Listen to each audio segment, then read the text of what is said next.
Caitlin Clark has had a seismic impact on the WNBA ever since she first joined. Merchandise sales increased over 600%, league app engagement over 600%, subscriptions to League Pass over 400%, and the team she plays for, the Indiana Fever, tripled in value. But despite all that success that she's immediately had, the league has basically looked the other way as she's been targeted on a weekly basis, and that targeting is putting her career at risk. It began with a meteoric rise the WNBA hadn't seen in decades.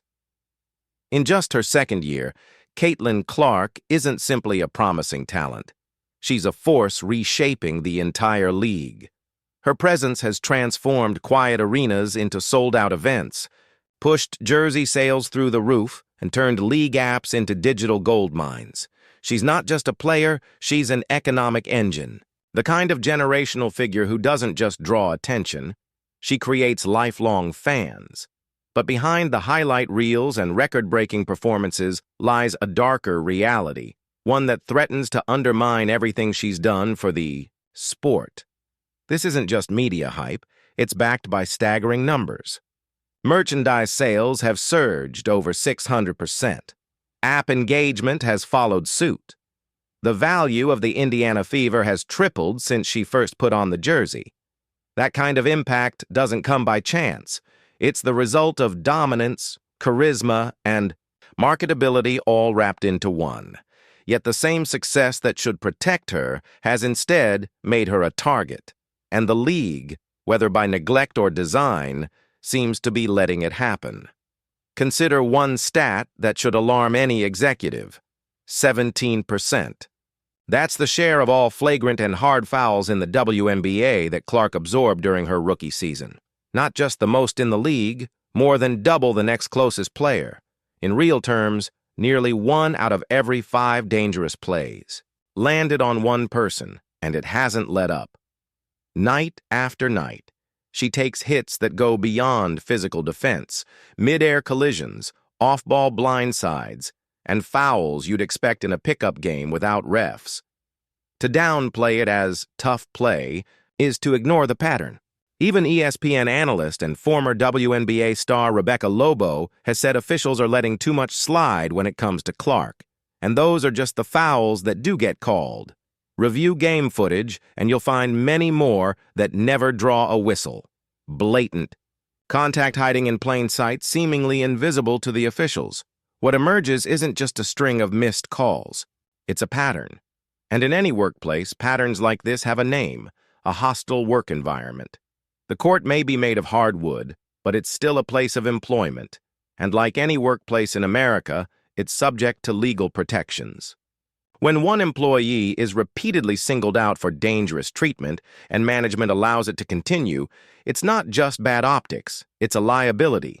One that lawsuits don't just expose, they amplify. And there's another layer, one more, charged, more volatile: race. Aja Wilson, an MVP and face of the league, didn't dance around it. She said the attention Clark receives is absolutely about race, and admitted it angers her when people deny it. Those words didn't come from a fringe voice. They came from one of the league's most respected stars. Her comments lit a fuse. Overnight, the conversation shifted. It wasn't just about fouls anymore. It became a cultural flashpoint, a debate about race, equity, and recognition. In a league where nearly 2/3 of the players are black, those words hit hard. Inside locker rooms, what had once been quiet tension turned into open friction. Reporters started asking veteran players, many of whom had spent years in the shadows without Clark's level of exposure, about Wilson's remarks. Some agreed with her off the record, wary of backlash. Others stood firm publicly, calling the moment long overdue. A few defended Clark outright, insisting that her presence lifts the league as a whole, bringing more eyes, more money, and more opportunities for everyone, but none of it exists in a vacuum. When resentment festers in an environment already fueled by physical play, the line between fair competition and targeted aggression becomes dangerously thin. The league now stands at a crossroads. What started as a celebration of a rising star is turning into a reckoning, not just with how the game is played, but with how it's policed, perceived, and protected. This is no longer just a basketball story. It's a collision of culture, economics, identity, and silence. And the longer that silence continues, the louder the fallout will become. That split created a tension that didn't fade after games. It lingered on buses, in group chats, and during team dinners. The league office knew this wasn't a passing storm. When your MVP says race is central to a controversy involving your biggest star, it's no longer something that can be handled quietly behind closed doors. But instead of taking a stand, the WNBA leadership chose silence, and that silence was deafening. To players, it signaled avoidance. To fans, it suggested guilt. To lawyers watching from the sidelines, it looked like the beginning of a pattern of willful negligence. The media saw the opening and pounced. ESPN segments dissected every quote, every missed call, every replay angle showing Caitlin Clark on the floor. Political commentators, many of whom had never uttered the phrase WNBA on air, suddenly found time for it in their shows. This wasn't just sports anymore. It was race, gender, workplace safety, and money, all tangled together. That combination guaranteed ratings. As any seasoned reporter will tell you, controversy is oxygen. For Caitlin Clark, the attention was a double-edged sword. On one hand, her brand was stronger than ever. Her name trending daily, endorsement deals thriving, arenas selling out. On the other, she had become the unwilling centerpiece of a cultural war she didn't start. Every elbow to the ribs wasn't just a foul. It became a data point in a growing case against the league. She couldn't answer a question about her jump shot without being asked about race, safety, or whether she felt targeted. Inside corporate boardrooms, sponsors started asking uncomfortable questions. They'd invested in the WNBA in large part because of Clark's star power and the league's upward trajectory. But being tied to a potential discrimination scandal was a different equation altogether. Sponsorship executives hate uncertainty, and this was spiraling fast. The fear wasn't just about losing a star. It was about losing control of the narrative, the belief that the WNBA was finally breaking into the mainstream. A legal scandal could undo years of momentum. The legal dimension could no longer be ignored. Title VII of the Civil Rights Act loomed large, and when Sean Lon used the phrase hostile work environment, it wasn't offhand. It was calculated. He wasn't just speaking to fans, he was signaling to federal authorities, if the league won't act, you might have to.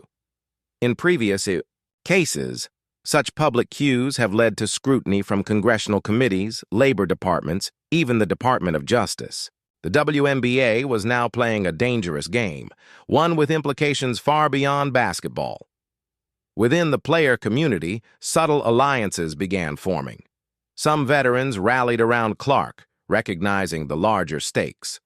Protecting her meant protecting the league's growth. Others kept their distance, unwilling to be drawn into the media firestorm. That lack of unity only deepened the crisis. A fractured locker room rarely performs well, and in the WNBA, where the line between playoff contention and irrelevance is razor-thin, that disunity could have season-altering consequences. Fans were divided too. Clark supporters flooded comment sections demanding her protection, sharing slow-motion videos of every hard hit she took. Her critics mocked those concerns, calling her soft, insisting she needed to adjust to the league's physicality. But the most dangerous group to the league's image wasn't the diehards on either side, it was the middle. Casual fans and curious onlookers who simply asked, "Why is this allowed to happen?" And once that question takes hold, it's hard to shake. The comparison to the NBA became a favorite topic on sports panels. Analysts pointed to LeBron James's early years, when the league openly adjusted officiating to shield its rising star from unnecessary fouls. The message from Adam Silver's NBA was clear. Protecting stars is good business. The WNBA's approach to Clark, by contrast, appeared either unwilling or unable to offer the same protection. It painted a damaging picture. This wasn't lost on broadcasters. Networks paying for WNBA rights had a vested interest in keeping Clark healthy and marketable. Quietly, some production teams began instructing camera crews to focus more on physical plays involving her, knowing those clips would go viral. The result: every missed call, every shove, every fall now came with high-definition footage ready for social media. The league couldn't hide from it, even if it wanted to, and as political figures began circling, the stakes only grew. While no official statements had been made yet, it was clear this story had outgrown the court. Made yet, staffers from multiple congressional offices were reportedly gathering background on the situation. Why? Because nothing plays better on the evening news than a rights headline involving race, gender, and workplace safety. The WNBA wasn't just staring down a PR problem. It was staring at the possibility of becoming a political football in an election cycle. And once that happens, the story stops being about sports altogether. Meanwhile, behind closed doors, Clark's camp was weighing its options. Filing a formal complaint would be a simmering controversy into a legal battle. But doing nothing risked further injury and a shortened career. Every hit she took was another reminder that the clock was ticking, and the league's inaction was an answer in itself. For a young star with decades of earning potential ahead, this wasn't just about pride. It was about survival. The psychology of a situation also took a toll. Being the face of the league is exhausting under the best circumstances. Add in the knowledge that every game could bring another unpunished blow, and it becomes a mental grind. Clark had to play through pain while navigating a media minefield and managing her brand.